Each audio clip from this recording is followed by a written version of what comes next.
Good afternoon to all, respected members of organizing committee of 1 week capacity building program, Dr. Sujata Bhattacharya Madam, Principal Nova Law College, respected Dr. Gautami Doctor, Principal Dr. RKB Law College, respected resource person for today, Dr. Amit Kumar Kaisop sir, respected principals of different law colleges, esteemed faculty members of different law colleges, respected dignitaries and research scholars.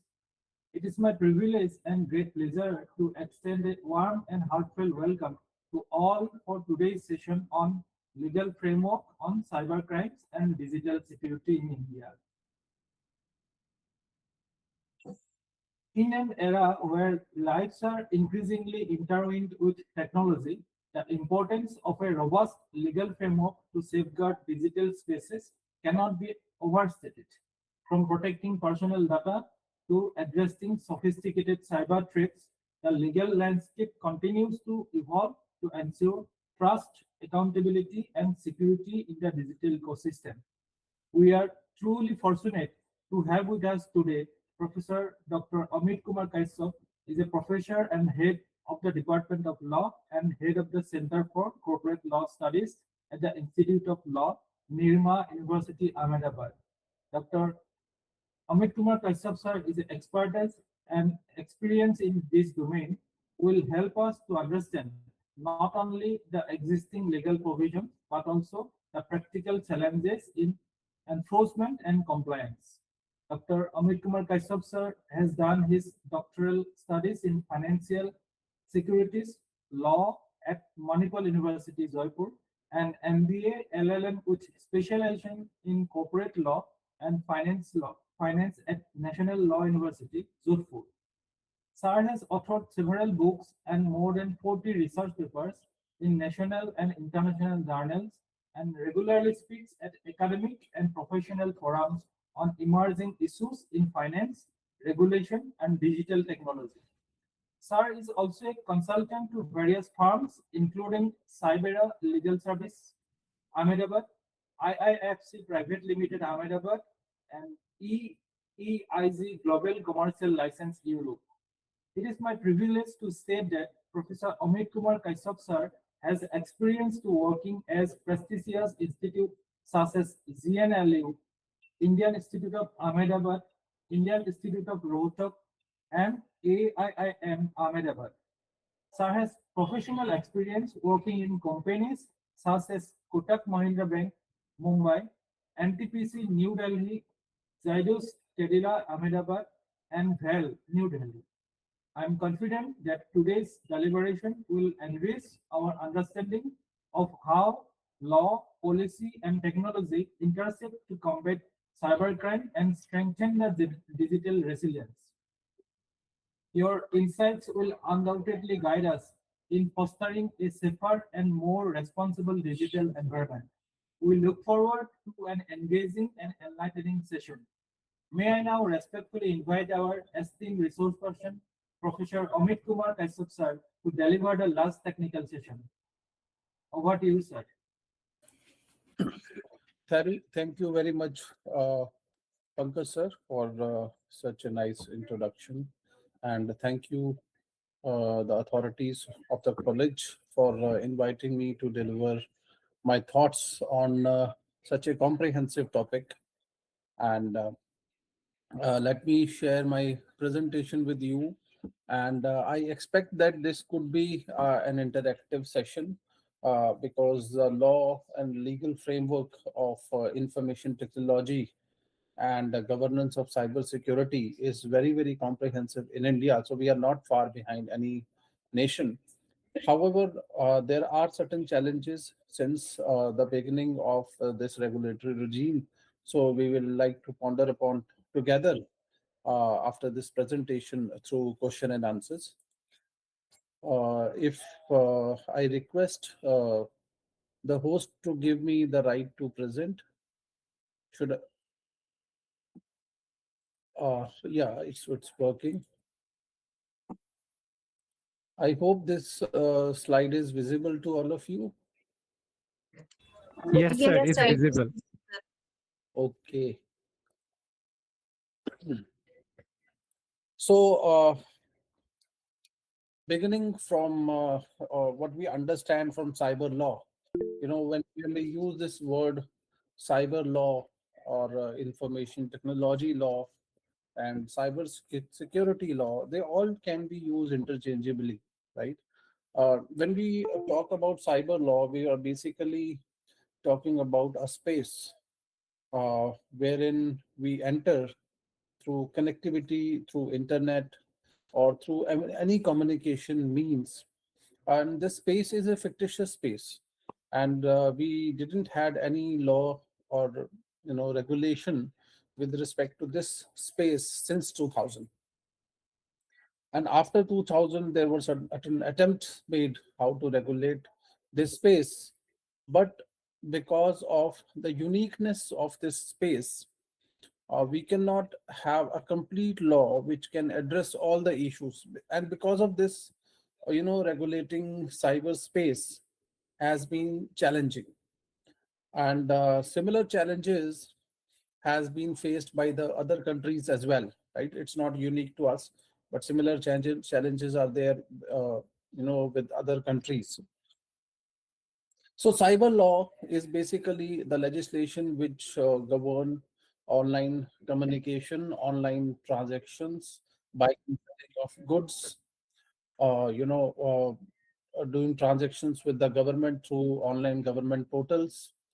And also, it is a tool for criminals to commit crime nowadays. So traditionally, when we used to understand crimes, basically all crimes were done in physical space. We didn't had no thought about that a crime could be committed to digital space, and that also with so complexity that the traditional laws would not be able to address. Many of you would also have in your mind that we have very successful Indian Penal Code, which now is converted to BNS, is sufficient enough to address any time of crime which is possible in this planet. But actually, that is not true, and that is why attempts has been made not only in India but by other countries as well. And we passed Information Technology Act of 2000. Now, this legislation, why this legislation has been passed? So, this has not been passed only to address cybercrime. We had economic necessity. There was, at that time, around 1996, India was a part of unilateral model law. We have signed unilateral model law. So we had to adopt a uniform law that is there in other countries as well. And that is why we passed this law in 2000. And you can, get surprised that why a country took almost 5 years to pass this law when there was a necessity to have the law in India. But this law has been passed basically to address electronic transactions, recognize digital signature, and criminalize the cyber offenses. So that means to say, no, this law is to regulate cyber crime, so to punish cyber crime. But this law doesn't define what is cyber crime. It doesn't mention even cyber crime as a word. It only mentioned about certain contraventions and offenses. So, from the language of this legislation, if even there is a civil wrong, that is also considered to be a cyber crime. So, cyber crime as such is not purely about the crime which is committed with an intent. It covers those contraventions of the act also which are not done with an intent. For example, if you insert a pen drive in the computer system of someone else, he may have some economic loss or loss of the data. So that is also covered under cybercrime. It may not be with any intention. If it is done with the intention, they are covered as cyber offenses. That means intent was involved, and there is a harm or wrongful gain or wrongful loss to the parties, and because of that some punishment need to be imposed. When this legislation was passed in 2000, it has not been thought of that the crimes uh, that are there in cyberspace will become so complex that this legislation also would not be enough to address the issues. Like, for example, cyber terrorism. If we do not punish or give a very harsh punishment to terrorism, we will not be able to address this. If we do not have very harsh punishment to child pornography, for example, to cyber pornography, which has been there, but child pornography, publishing obscene content, then we will not be able to have a successful cyber law. So that is why there has been an amendment made in 2008. And with this amendment, a lot of new cyber crimes has been added. Now today we have Bharatiya Nyaya Sanhita, and this also have included some part or some portion of cyber crimes that need to be addressed, which include cyber voyeurism and uh, cyber vandalism and cyber stalking. Even the recent type of crimes which has emerged, that is fake news and fake images which are created through AI apps, which need to be addressed. So law has, when this law was passed, so all these things has been now added. What is the objective of IT Act? If you see, so IT Act have a specific objective not only to address cyber crimes, as we said, because it came in India through the necessity of governance of electronic transactions.